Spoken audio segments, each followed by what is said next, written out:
Bismillahirrahmanirrahim. Assalamualaikum warahmatullahi wabarakatuh.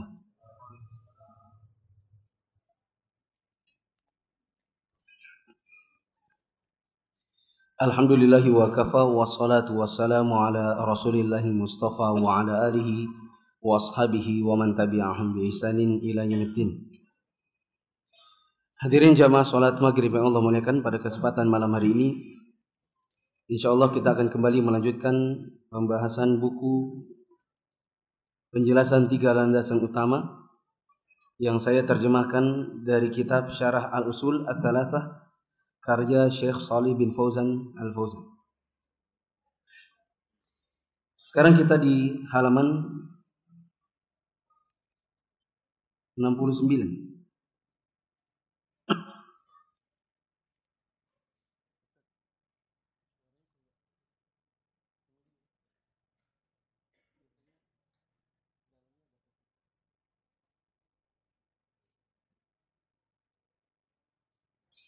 Pada kesempatan yang lalu kita sudah membahas bahwa kita harus memberikan ibadah kita hanya untuk Allah semata. Bila ibadah kita tujukan kepada yang bukan Allah, maka itu termasuk perbuatan syirik. Dan sudah dibahas pula bahwa di antara bentuk ibadah kepada Allah adalah merasa takut kepada Allah. Kemudian kita sudah sampai di dalam poin keempat, tetapi di pertemuan yang lalu saya tidak membahasnya karena penjelasan yang cukup panjang. Mari kita baca di halaman 69, poin keempat. Berharap yang benar, yaitu mengharapkan pahala dari Allah yang benar, adalah bila dibarengi dengan amal soleh. Artinya tidaklah seseorang bisa mendapatkan pahala bila cuma sekedar harap doang tanpa ibadah yang nyata. Cuma berharap-harap begitu saja, tapi sholat tidak, puasa tidak, maka ini tidak akan dapatkan pahalanya, nggak ada surganya. Dan amal soleh itu baru bisa mewujudkan harapan masuk surga apabila memenuhi 2 syarat. Syarat yang pertama adalah dikerjakan dengan ikhlas untuk Allah semata, tidak tercampur dengan syirik. Dan syarat yang kedua, sesuai dengan tuntunan Rasulullah SAW, tidak tercampuri bid'ah atau hal-hal yang mengada-ngada dalam agama yang tidak ada tuntunannya. Jika salah satu dari kedua syarat di atas tidak terpenuhi, maka amalan yang dikerjakan tidak akan diterima dan tidak akan bisa mewujudkan harapan untuk bisa masuk surga. Karena Rasulullah SAW bersabda, "Man amila amalan laisa alaihi amruna fahuwa raddun." Barang siapa mengerjakan suatu amal yang tidak ada tuntunan atau perintahnya dari kami, maka amalnya tertolak. Hadis ini sahih riwayat Bukhari dan Muslim.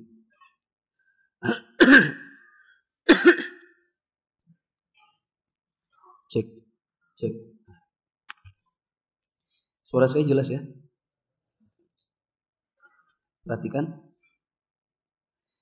Siapa yang ingin mengharapkan surga dan pahala dari Allah, dari ibadahnya, berarti ibadahnya itu haruslah ibadah yang diterima. Itu di belakang ada stadion bola, entah tutup atau enggak. Tapi kalau ada pertandingan, maka secara umum biasanya penonton harus bayar tiket, ya enggak? Apakah semua di tiket diterima? Tidak.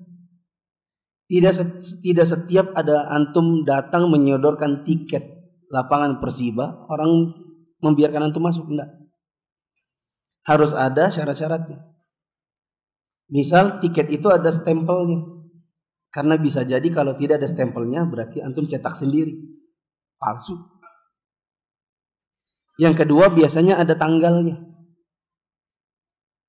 Seumur hidup saya masuk Persiba itu cuma sekali. Itu pun kelas 3 SD kan. Belum pernah saya nonton ke sana nonton bola. Tapi perkiraan saya biasanya tiket itu begitu. Ada stempel panitia dan ada tanggal, ya atau tidak? Kenapa ada tanggal? Karena bisa jadi pakai tiket yang lama. Terus ngaku-ngaku udah dirobek sendiri. Maka kalau seandainya antum bawa, sodorkan tiket, tapi tidak punya stempel, nggak akan diterima. Begitu pula manakala antum bawa tiket, ada stempel, tapi tanggalnya bukan tanggal hari pertandingan, maka nggak akan diterima. Ini menunjukkan bahwa masuk ke dalam lapangan Persibaya itu punya syarat berupa tiket. Yang tiket itu baru bisa dinilai sebagai tiket yang sah bila memenuhi dua hal. Tanggal hari itu, stempel panitia yang resmi. Kita mau masuk surga? Mau. Syaratnya apa? Harus ada tiketnya. Apa tiketnya? Ibadah. Dan baru bisa dinilai sebagai ibadah yang diterima bila terpenuhi dua hal. Yang pertama adalah apa tadi? Keikhlasan. Maka bila ada orang beribadah tapi tidak ikhlas karena Allah, maka tidak akan diterima pahalanya. Tidak akan diterima ibadahnya, tidak akan berbuah pahala dan surga. Begitu pula manakala seseorang beribadah, ada ikhlas tapi tidak ada tuntunan. Karena syarat yang kedua adalah harus sesuai tuntunan Rasulullah SAW. Hanya saja saya waktu menerjemahkan buku ini, sepertinya di buku asli pun tidak ada dalilnya. Tapi seandainya ada dalilnya, dan itu akan lebih baik. Dalil bahwa sebuah ibadah itu harus ikhlas karena Allah adalah sabda Nabi SAW, innamal a'malu binniyat. Setiap amalan itu akan diganjar sesuai dengan yang dia niatkan. Maka kalau seandainya niatnya bukan untuk Allah, berarti jangan berharap pahala atau ganjarannya kepada Allah. Tapi berharaplah kepada yang Anda tuju. Misalnya kalau ada orang mengatakan, saya hari ini sholat. Atau ditanya, sholatmu hari ini beda banget ya. Biasanya pakai baju seada-adanya, tapi ini Masya Allah nih gamisan, songkoan. Iya, tadi ada bapak mertua. Berarti niatnya bukan untuk Allah, melainkan bapak mertua. Maka mintalah pahalanya sama bapak mertua. Dan tidak akan diberikan oleh dirinya. Karena dia sendiri posisinya sebagai peminta pahala. Begitu juga harus ada tuntunan Rasulullah SAW. Dalilnya adalah hadis yang ada di halaman 70. Barang siapa yang beramal, yang amalannya tidak sesuai dengan tuntunan kami, maka amalannya tertolak. Ini menunjukkan bahwa seseorang baru bisa diterima ibadahnya kalau sesuai tuntunan Nabi. Sekarang kita contohkan. Ada orang ikhlas tapi tidak sesuai tuntunan. Misalnya kita tanya kepada sebagian orang yang mengerjakan ritual-ritual yang sebenarnya dia adat istiadat tapi tercampur-campur dengan syariat. Saya sebutkan secara gamblang, misalnya mengadakan peringatan tahunan. Maulid Nabi kah, Isra Mi'raj kah, atau yang semacamnya. Kalau ditanya, kenapa Anda mengerjakannya? Maka semua mengatakan, ini kan baik. Ini kami mengerjakannya ikhlas karena Allah. Tapi kalau kita tanya, adakah tuntunannya dari Nabi SAW? Berupa pelaksanaan beliau dan para sahabat beserta keluarga, menantu, cucu. Mereka secara turun-temurun mengerjakan yang Anda kerjakan, maka niscaya mereka tidak akan bisa dapatkan berupa tuntunan. Maka amal yang seperti ini ikhlas karena Allah. Makanya nanti kalau didesak dalil, biasanya orang yang demikian mengatakan, iya memang gak ada dalilnya, memang, tapi kan ini baik. Yang menunjukkan bahwa yang dipaksakan dari ibadah ini berupa niat. Tetapi soal tuntunan, nihil. Ada model yang kedua, sesuai tuntunan tapi gak ikhlas. Apa tadi? Ya, sesuai tuntunan tapi tidak ikhlas. Misalnya berkurban. Ini kan udah dekat mau kurban. Mau berkurban, disiapkan sapi yang sunnah. Yakni sapi satu keluarga cuma satu ekor, nggak pakai urunan. Karena dia lebih sunnah daripada urunan. Sapi cari yang gemuk. Karena semakin gemuk semakin berpahala. Dicarinya yang jantan. Karena bukan semakin jantan ya. Jantan lebih berpahala daripada betina. Disembelih dengan sesuai sunnah. Bismillah. Diasah dulu pisaunya. Tidak di hadapan mata hewannya. Pokoknya sesuai sunnah dah. Tetapi tujuannya waktu itu bukan semata-mata karena Allah. Tetapi misalnya ungkapan sebagian orang, ya malulah kita. Masa kita orang kaya di sini kita korbannya ikut urunan. Yang satu ekor satu keluarga lah. Malu kita nanti. Kata-kata malu kita nanti. Nggak enak sama tetangga. Apa kata orang? Ini menunjukkan bahwa niatnya betul-betul bukan karena Allah. Apalagi kalau kemudian di zaman ini kurban itu bisa jadi dijadikan sebagai sarana mencari kekuasaan, kehormatan. Disumbangkan ke sana, disumbangkan ke sini. Kemudian misalnya ada nomornya, jangan lupa dikasih stiker. Nanti tolong kalau pas pilkada pilih. Akhirnya dia jadi tumpangan ibadah ini untuk meraih sesuatu yang sifatnya duniawi. Maka yang seperti ini tidak ikhlas karena Allah. Nah, di sini disebutkan siapa yang amalnya kehilangan satu atau bahkan dua-dua dari syaratnya ini tadi, maka amalnya tidak akan diterima.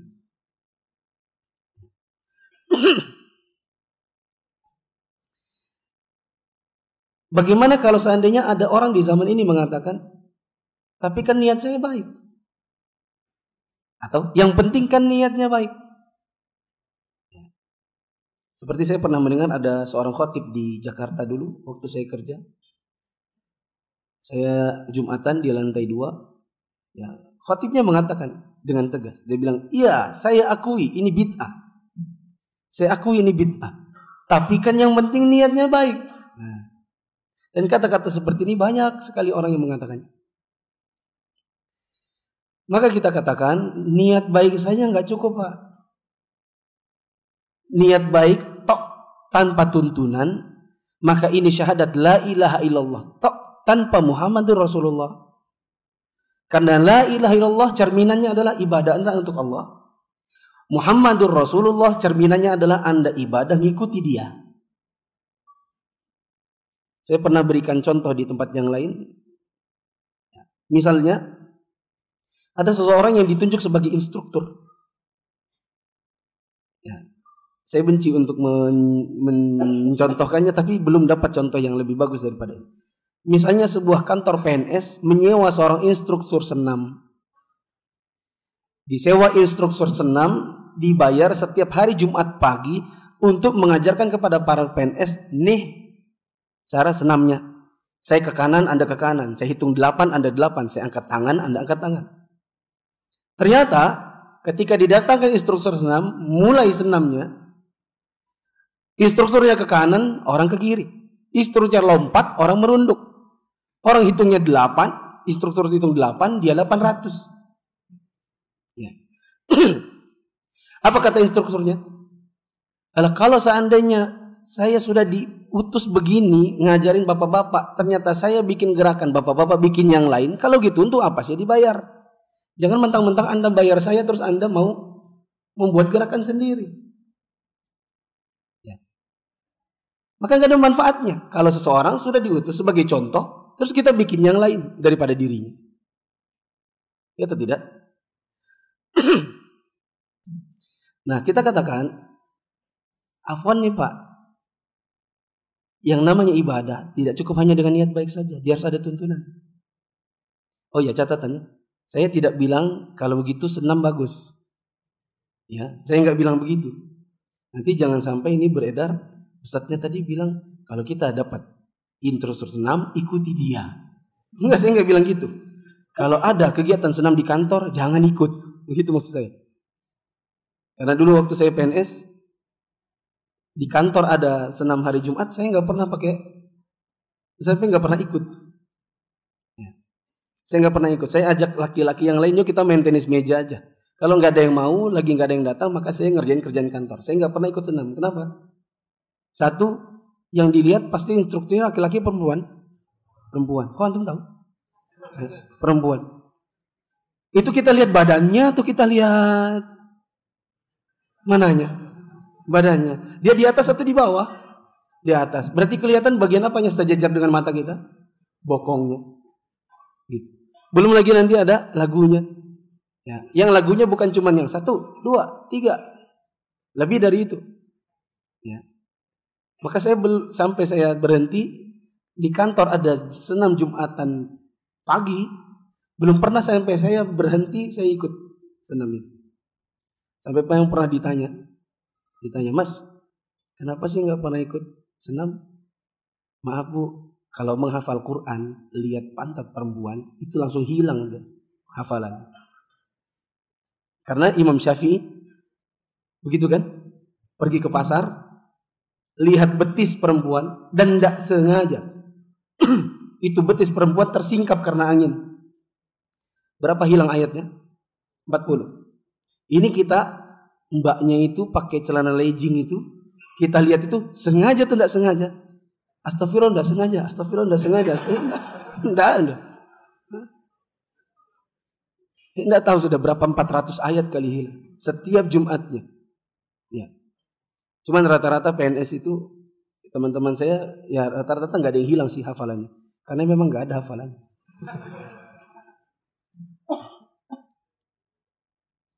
Apa dalilnya bahwa sekedar baik niat baik saja nggak cukup?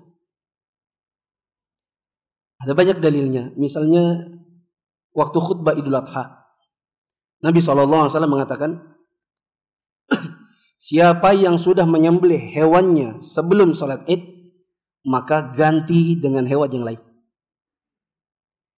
Ketika mendengar perkataan Nabi ini, seorang sahabat namanya Abu Burdah bin Niyar berdiri dan berkata, ya Rasulullah, afwan nih, saya sudah sembelih tadi hewan saya sebelum sholat Id, bahkan sebelum subuh. Karena saya pikir orang itu kan nanti pulang dari sholat Id kan lapar. Kita kalau sholat Idul Fitri sunnahnya makan dulu, nggak makan dulu? Makan dulu. Kalau Idul Adha tidak makan dulu. Berarti kalau pas pulang dari sholat Id mana yang kita lapar? Idul Adha. Kata Abu Burda, kita ini kan pasti pas pulang lapar tuh. Saya kepengen waktu kita pulang makanan saya lah yang dijadikan makanannya orang-orang. Makanya kurban saya sudah duluan ya Rasul. Saya sembelih tadi subuh. Saya suruh istri saya langsung masak. Nanti pas kita pulang dari sholat Id nih, bisa dibagikan ke orang-orang buat makan. Pertanyaan saya, niatnya Abu Burda ini baik enggak? Baik. Apa kata Nabi SAW? Syatuka syatulahan. Itu sembelihanmu yang tadi cuma daging biasa. Cuma sekedar buat makan-makan. Tapi tidak dihukumi sebagai daging kurban. Nabi SAW mengatakan ganti dengan hewan yang lain. Abu Burda tanya lagi, ya Rasulullah, ganti yang lain. Kalau harus ganti dengan yang lain, gimana ya? Ini di rumah ada kambing 1, sisa 1, tapi nggak cukup umur. Karena kalau unta minimal berapa tahun? Berapa tahun? 5 tahun. Kalau sapi 2 tahun. Kalau kambing 1 tahun. Kalau domba, halo, kok ada yang hafal? Dia sudah mau kurban loh ini. 6 bulan. Dia bilang saya punya kambing 1 lagi, tapi nggak cukup 1 tahun. Artinya nggak cukup umur kalau mau dikurbankan. Maka kemudian Nabi SAW mengatakan boleh untukmu, tapi tidak boleh untuk yang setelahmu. Lihat, Nabi SAW tidak mengatakan begini, oh benar juga pemikiranmu ya buat makan-makan, mantap juga, bagus kamu nih. Ya sudah, tidak apa-apa. Nabi tidak bilang begitu. Nabi juga ketika ya Rasul saya nggak punya yang lain, ada tapi nggak cukup umur. Nabi nggak bilang kasihan juga ya, ya sudah deh yang tadi nggak apa-apa. Enggak, Nabi nggak bilang begitu. Nabi SAW mengatakan ganti dengan yang lain. Ada tapi nggak cukup umur. Ya udah pakai yang itu. Dan cukup buatmu yang ini, tidak boleh lagi setelah dirimu. Setelah ini nggak ada lagi kata-kata nggak tahu. Ini menunjukkan bahwa niat baik tok nggak cukup. Karena kalau cukup pasti Nabi SAW akan bilang kepada Abu Burda, ya sudah nggak apa-apa. Tapi disuruh ganti menunjukkan bahwa kalau ada sebuah amalan niatnya baik tapi tak sesuai dengan tuntunan Nabi, maka nggak diterima. Ada 3 orang sahabat Nabi SAW. Antum sering dengar insya Allah cerita ini bila sering kajian. Nabi SAW, 3 orang sahabat Nabi SAW datang kepada istri Nabi waktu Nabi nggak ada. Ketiga orang ini adalah Utsman bin Maz'un, Ali bin Abi Thalib, Abdullah bin Amr bin As. Mereka datang kepada salah satu dari istri Nabi dan bertanya bagaimana perilaku Nabi di rumahnya. Diceritakan oleh istrinya, Nabi itu begini. Bahkan ada main lari-lariannya sama istrinya, ada gendong-gendongan. Maka setelah pulang, maka ketika mereka mendengarkan penjelasan istrinya Nabi ini, maka mereka mengatakan, wah ternyata gitu doang. Kirain kalau jadi Nabi itu harus sholat terus, puasa terus, baca Quran terus. Tapi ternyata ibadahnya Nabi di rumah bagi mereka biasa-biasa. Soalnya ada lari-larinya juga. Kan kita dapati riwayat Nabi SAW lomba lari dengan istrinya, ya kan? Maka yang satu mengatakan, itu kan Nabi. Kalau Nabi itu sudah diampuni dosanya yang dulu, yang sekarang, yang akan datang. Kalau kita ini siapa? Jadi wajar aja kalau Nabi di rumah masih ada main-main. Kalau kita nggak bisa. Maka yang satu lagi mengatakan, gini aja. Untuk mengejar ketertinggalan kita dengan Nabi. Nabi kan udah jauh tuh. Semua segala hal diampuni untuk beliau, dosa-dosanya. Sehingga beliau main-main doang. Ceritanya ngepor gitu. Ya. Kita kejar Nabi. Dengan amalan yang Nabi SAW tidak kerjakan. Doorstep. Mulai malam ini, aku akan sholat malam, gak akan tidur. Yang satu bilang, mulai hari ini, aku akan puasa, gak buka-buka. Yang satu bilang, aku gak akan menikahi wanita, karena Nabi istrinya banyak. Ini omongan-omongan mereka, didengar oleh istrinya Nabi. Sepulangnya Nabi, istrinya cerita, tadi si Fulan bertiga, si Anu, dia ngomong begini dan begini. Maka Nabi cari mereka dan ketemu. Nabi SAW mengatakan, apakah kalian bertiga yang mengatakan begini? Mereka mengatakan iya. Maka Nabi SAW mengatakan, ketahuilah saya ini lebih bertakwa dibandingkan kalian. Tetapi coba lihat, saya sholat malam tetap tidur, berpuasa tetap buka, dan tetap menikahi wanita. Siapa yang tidak suka dengan sunnahku, maka dia bukan bagianku. Siapa yang tidak suka dengan sunnahku, maka dia bukan golonganku. Saya tanya, 3 orang tadi niatnya baik gak? Apa itu? Ingin mengejar Nabi. Supaya nanti logikanya, kalau seandainya ada di surga, tempatnya gak jauh-jauh sama Nabi. Karena semakin dekat ke arah Nabi. Niatnya baik gak? Baik.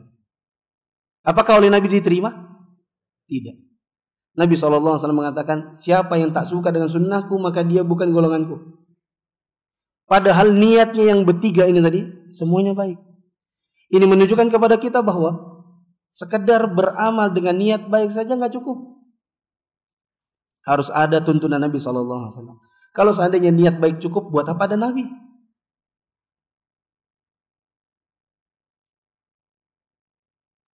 Saya tanya, atau kadang kita tanya kepada yang sering menyebutkan, yang penting kan niatnya baik.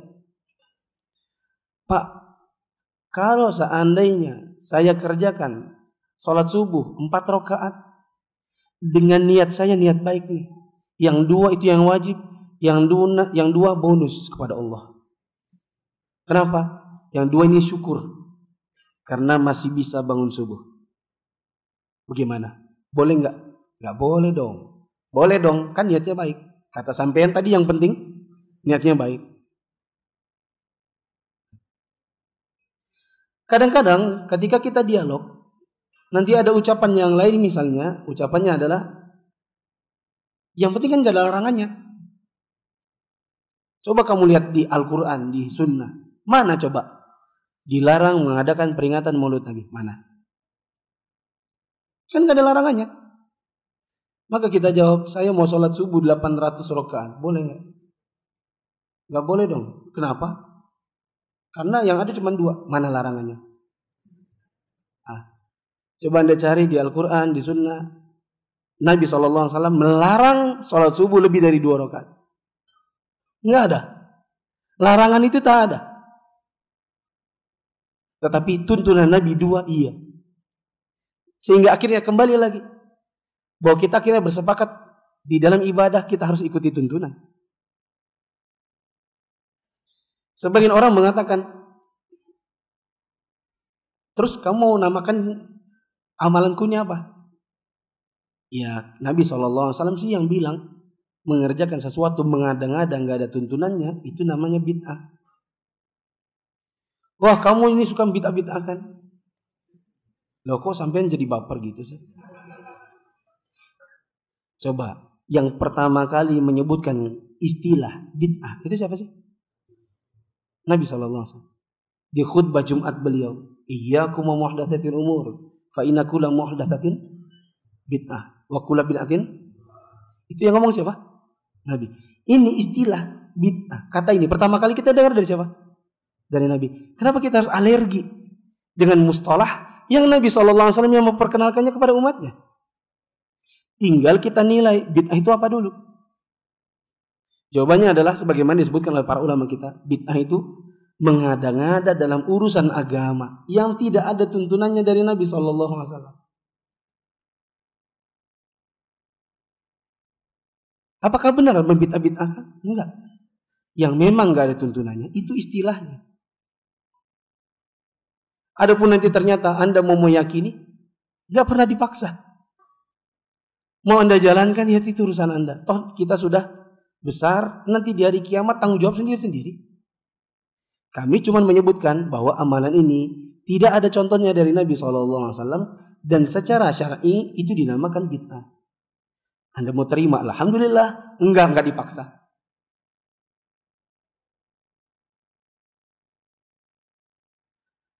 Ada yang mengatakan kadang-kadang sampai ini merasa sunnah sendiri.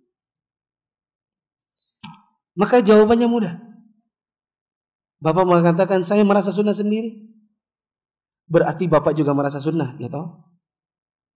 Gak mau diklaim bahwa ini yang sunnah, situ enggak. Berarti situ juga mau sunnah? Iya. Sekarang kalau memang merasa sunnah, silakan, tidak masalah. Hanya saja sebatas mengakui itu kan tidak cukup tanpa pembuktian. Maka buktikanlah secara nas dari Al-Quran dan Sunnah mana ayat atau hadis yang sahih yang mendukung amalan Anda sehingga amalan Anda bisa dikatakan sebuah sunnah. Kalau ada, kerjakan. Enggak, sebenarnya sih tinggalkan. Kalau saya tidak mau mengerjakan, kalau Anda mau mengerjakan itu urusan Anda. Saya tidak pernah maksa.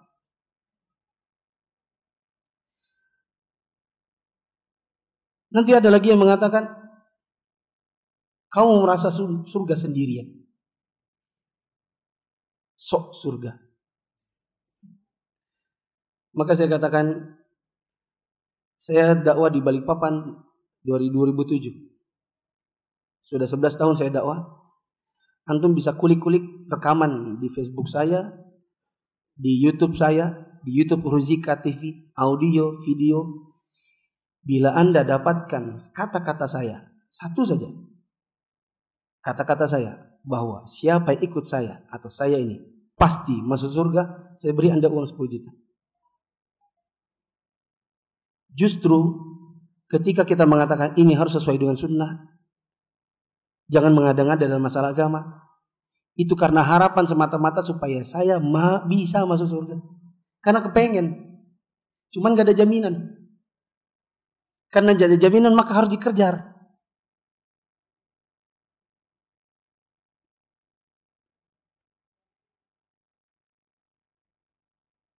Nanti ada lagi yang mengatakan, oke, saya paham ini bid'ah, tapi kan hasanah. Yang penting kan bid'ahnya bid'ah yang baik. Kita tanya, dapat dari mana Pak istilah seperti itu? Maka saya beritahukan jemaah, itu adalah istilah dari sebagian imam seperti Ais bin Abdissalam. Ini perkataan sebagian ulama. Tetapi kalau kita cocokkan dengan perkataan Nabi SAW, apa kata Nabi? Kullu bid'atin dhalalah. Setiap kebid'ahan mengada-ngada dalam masalah agama, maka dia sesat. Setahu saya, orang yang jelas-jelas sesat saja dibilang sesat itu nggak mau. Ya tuh ya. Ada orang dia sesat, dikatakan sesat aja dia nggak mau. Kok ada orang bilang ada sesat yang baik? Loh, tadi kan gitu. Kata Nabi SAW, kullu bid'atin dalalah. Setiap mengada-ngada dalam agama adalah sesat. Terus mengatakan ada bid'ah yang baik. Berarti ada sesat yang baik. Perasaan orang aja kalau dia sudah sesat, dibilang sesat aja dia nggak suka. Seperti Syiah. Syiah itu kalau kita bilang sesat lo, mungkin dia akan maki kita atau dilemparnya kita pakai batu. Itu menunjukkan bahwa orang sesat saja tidak suka dengan kalimat sesat. Bagaimana kita mengatakan ada sesat yang baik?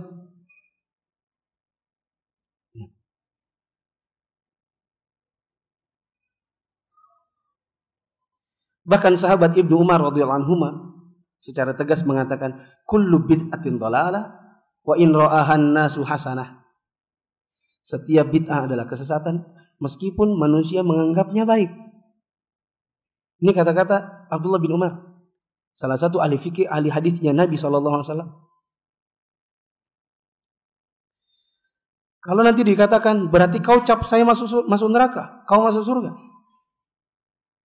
maka saya katakan seumur umur saya tidak pernah mengecap fulan pasti masuk surga kecuali yang datang dalilnya.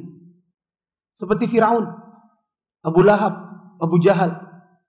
Mana yang datang firman, mana yang datang dalilnya bahwa mereka masuk neraka, itu kita wajib tetapkan dia masuk neraka. Adapun yang tidak, seperti kita ini, kita masih sama-sama hidup, hidayah bisa terbalik. Sekarang saya di atas sunnah, saya tidak pernah tahu apakah 10 tahun lagi saya masih berada di atas sunnah, ataukah justru saya berada di tempat Anda, dan 10 tahun lagi Anda tetap berada di tempat Anda, ataukah Anda berbalik kepada saya? Saya nggak pernah tahu. Maka tidak pernah ada mengklaim manakala kita menjelaskan ini amalan tidak sesuai sunnah, itu otomatis mengatakan saya pasti masuk surga dan Anda pasti masuk neraka. Enggak.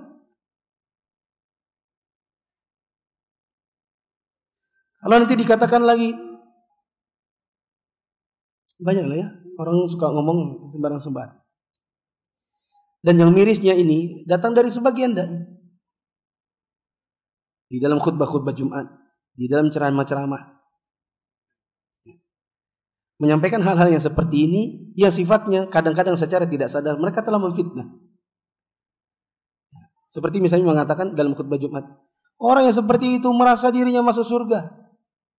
Coba tanya, betulkah orangnya merasa dirinya masuk surga? Enggak. Berarti kalau tidak sesuai kenyataan berarti apa? Fitnah. Kalau sesuai kenyataan namanya ghibah. Gimana? Sehingga jamaah yang dirahmati Allah, saya katakan kepada antum semua, sekedar menjelaskan ini amalan sesuai sunnah, ini amalan tidak sesuai sunnah, semata-mata bentuk penjelasan agar umat bisa mengetahui mana yang diterima, mana yang tidak. Urusan ternyata nanti orangnya tetap mengerjakan, itu urusannya orangnya. Sekedar menjelaskan tidak bermakna memaksa. Kalau mau ikut, alhamdulillah. Enggak, ya enggak masalah. Nanti di akhirat kita tanggung jawabnya sendiri-sendiri. Ini hanya tugas kami sebagai dai, bahwa kami menjelaskan mana yang benar, mana yang salah, dengan apa yang kami ketahui.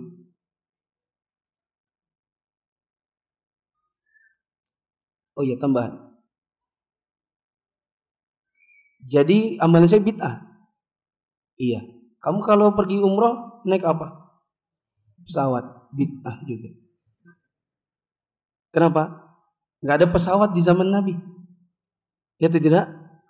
Kalau ada pesawat di zaman Nabi, insya Allah mereknya adalah Camel Air. Tapi nggak ada.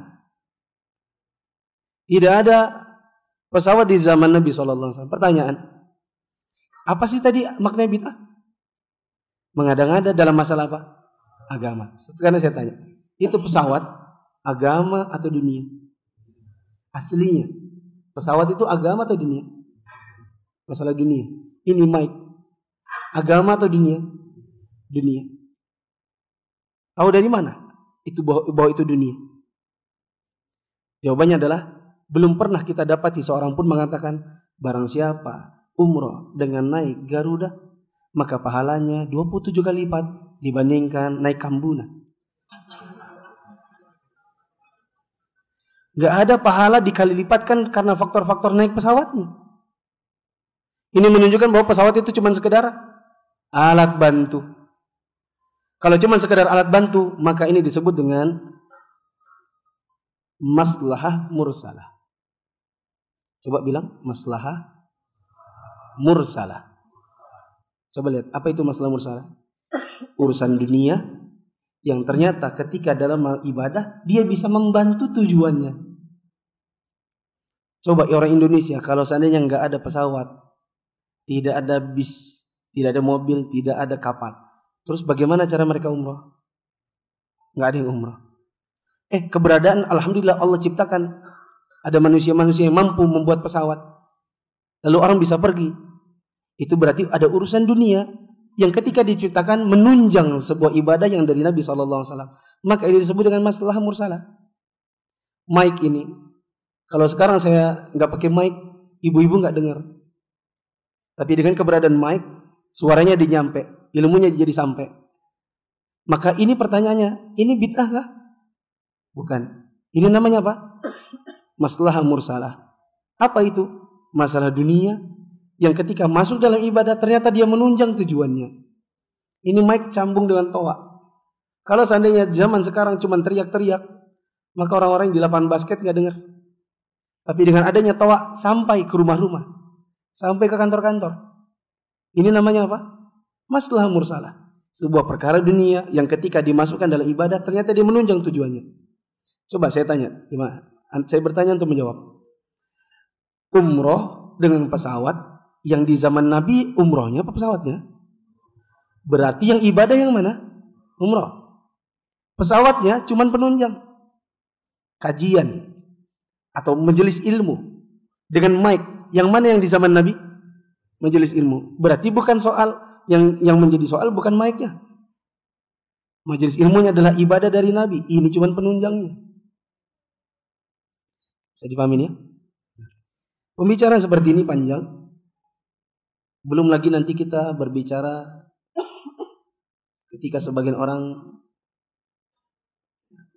mengatakan ini, ada sebuah kalimat yang kadang-kadang orang awam susah untuk memahami. Paham iya, mencernanya tidak secara syar'i. Ada kata-kata begini. Di sana ada tuh orang yang senantiasa melakukan bid'ah. Setiap tahunnya dia mengadakan maulid Nabi. Setiap tahunnya setiap ada kematian dia tahlilan. Setiap kali, pokoknya sepanjang hari dia mengerjakan bid'ah. Sepanjang tahun ada bid'ahnya. Ternyata matinya mati sujud. Ada orang yang tiap hari ngomong bid'ah, ini bid'ah, ini bid'ah, ini bid'ah. Ternyata di akhir hayatnya matinya nggak jelas. Mungkin orang kalau tidak dijelaskan mereka akan mengatakan, iya juga ya. Ada orang hari-harinya mengerjakan bid'ah, ujungnya apa? Mati dalam keadaan sujud. Dan mati dalam keadaan sujud itu tanda apa? Husnul khotimah. Ada orang yang hari-harinya mengatakan ini bid'ah, ini sunnah, ini bid'ah, ini sunnah. Tapi ternyata di akhir hayatnya nggak jelas matinya. Gimana? Bila dia dibiarkan begitu saja, mungkin orang awam bilang, berarti bid'ah itu nggak apa-apa juga. Ya tanda. Maka kita jawab dengan beberapa sisi. Satu, mati dalam keadaan sujud itu tanda-tanda husnul khotimah. Pertanyaan, sekedar tanda-tanda bisakah menjadi justifikasi? Tidak. Itu tanda-tanda.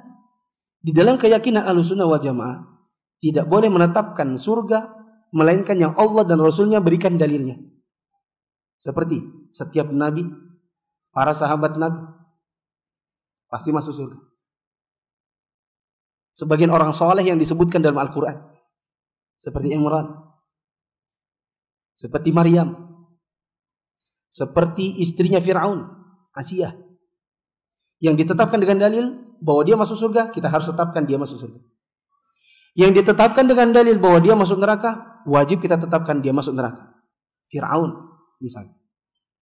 Mana yang tidak ditetapkan dengan dalil bahwa dia masuk surga, mana yang tidak ditetapkan dengan dalil bahwa dia masuk neraka, maka itu kita kembalikan kepada Allah. Adapun sekedar tanda-tanda, itu adalah kabar gembira dari Allah, tapi bukan dalam rangka memastikannya. Waktu meninggal Imam Samudra, keluar dari penjara, ditembak mati oleh polisi. Sebagian orang yang melayat jasadnya mengatakan bahwa dari bau dari jasadnya banyak harum-harum dah. Burung-burung berkitaran di atasnya. Pertanyaannya, pastikah masuk surga? Tidak, itu tanda-tanda.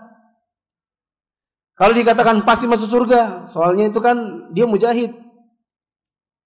Terus kita katakan, oh berarti dengan otomatis karena dia mujahid, karena dia mati masuk surga, otomatis kemudian membenarkan perbuatannya ngebom di sana sini? Enggak. Karena bisa jadi nih. Seseorang melakukan kesalahan. Seperti ngebom di sana sini, dan itu adalah kegiatan terorisme. Dia sudah tahu bahwa dia dihukum mati. Dia tahu pagi ini jam 8 akan ditembak mati. Setengah 8 dia banyak zikir. Astagfirullah, astagfirullah, astagfirullah, astagfirullah. Ketika ditiap, siap, pasukan, tok bunyi, tembakan, bunyi apa? Senapan dikokang. Bunyinya apa? 3, 2, 1 kah misalnya? 3, misalnya 2. Dia sudah, la ilaha illallah, la ilaha illallah. 1, dor, la ilaha illallah. Mati dalam keadaan mengucapkan la ilaha illallah. Dan Rasulullah SAW mengatakan, man kana akhiru kalami la ilallah dakhala jannah.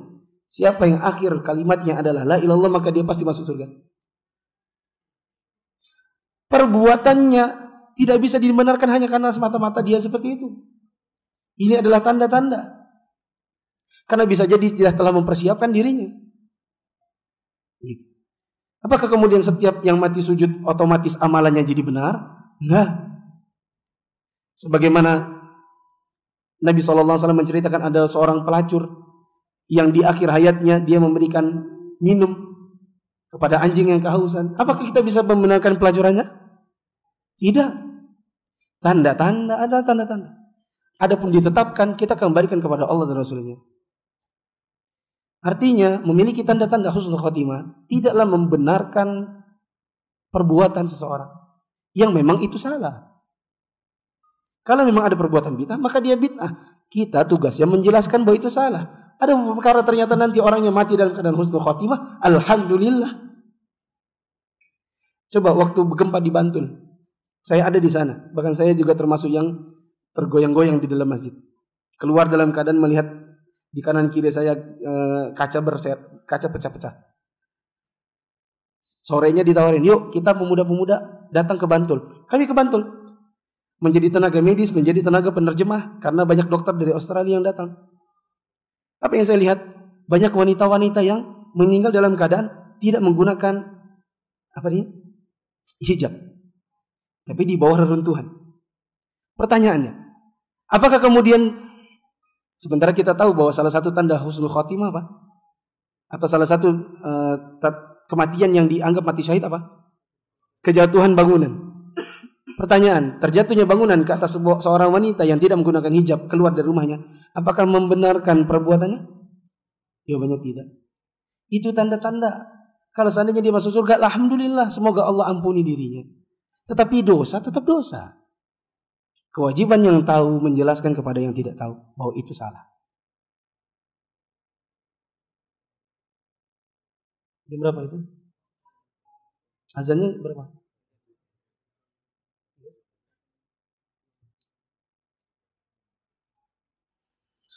Adapun kalau seandainya ada orang yang sehari-hari mengatakan sunnah bid'ah, nih ini loh sunnah, ini loh bid'ah, ternyata di akhir hayatnya dia tidak sesuai dengan yang seharusnya, dengan bayangan kita, maka saya katakan bisa jadi itu adalah niatnya.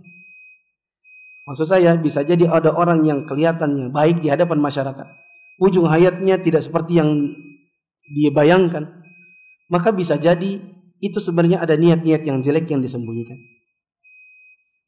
Ustadz, dulu saya pernah dijampi-jampi oleh dukun, haruskah saya diruqyah? Bila antum tidak dapati efek-efek khusus dari jampa-jampinya, seperti antum nggak kesurupan, nggak ada apa-apa, antum biasa-biasa saja, maka tidak perlu. Tapi bila seandainya ada, maka iya perlu diruqyah. Dan diruqyah yang paling efektif bukanlah mencari ustadz tukang ruqyah, tetapi ruqyah diri antum sendiri. Nabi SAW pernah mengatakan ada 70.000 umatku yang masuk surga tanpa hisab. Di selang perdebatan para sahabat siapa 70.000 itu, maka Nabi SAW sebutkan salah satunya adalah orang yang tidak pernah minta diruqyah. Ini menunjukkan bahwa diruqyah dengan meruqyah diri sendiri itu yang lebih utama adalah meruqyah diri sendiri. Dan meruqyah diri sendiri ini salah satunya adalah dengan cara membaca zikir pagi dan zikir petang serta banyak membaca Al-Quran. Saya punya teman dahulu di kampus yang rutin diruqyah.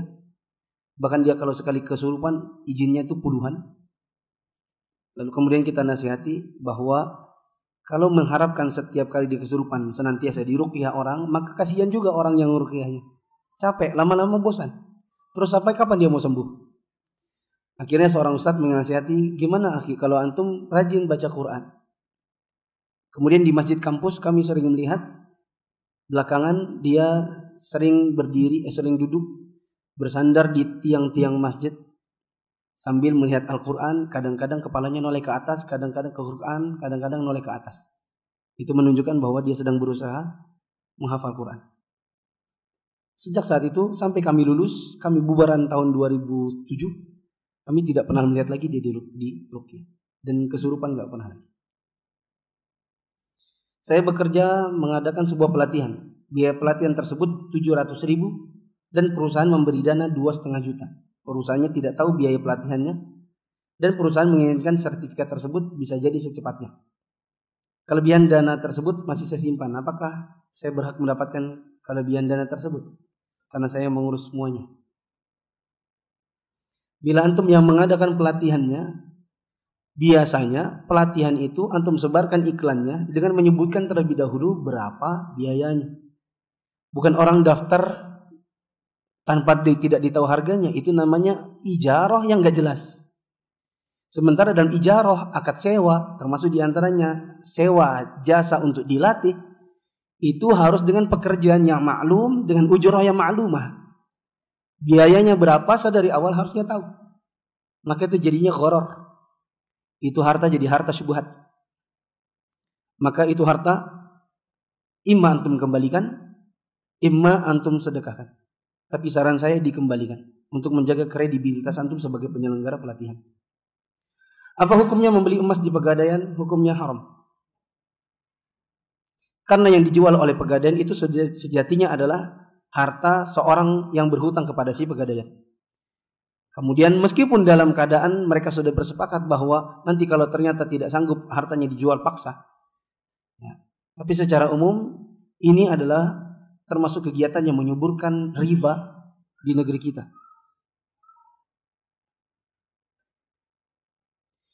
Jika nazar bukan terkait ibadah, apakah wajib dikerjakan? Misalnya jika timnas Indonesia masuk Piala Dunia, jangan harap. Uang di negeri sendiri aja masih kelahi. Maka saya akan membeli jersey originalnya. Sopo. Yang namanya nazar itu berkaitan dengan ibadah. Janjinya janji kepada Allah untuk mengerjakan sebuah perbuatan yang sifatnya ibadah. Ya Allah, kalau saya nanti diterima kerja, maka saya ingin bersedekah, maka saya ingin puasa. Itu yang namanya nazar. Ganjarannya, janjinya kepada Allah betulnya ibadah. Kalau ini tadi namanya bukan nazar. Ini namanya cuma sekedar janji pada diri sendiri. Ya.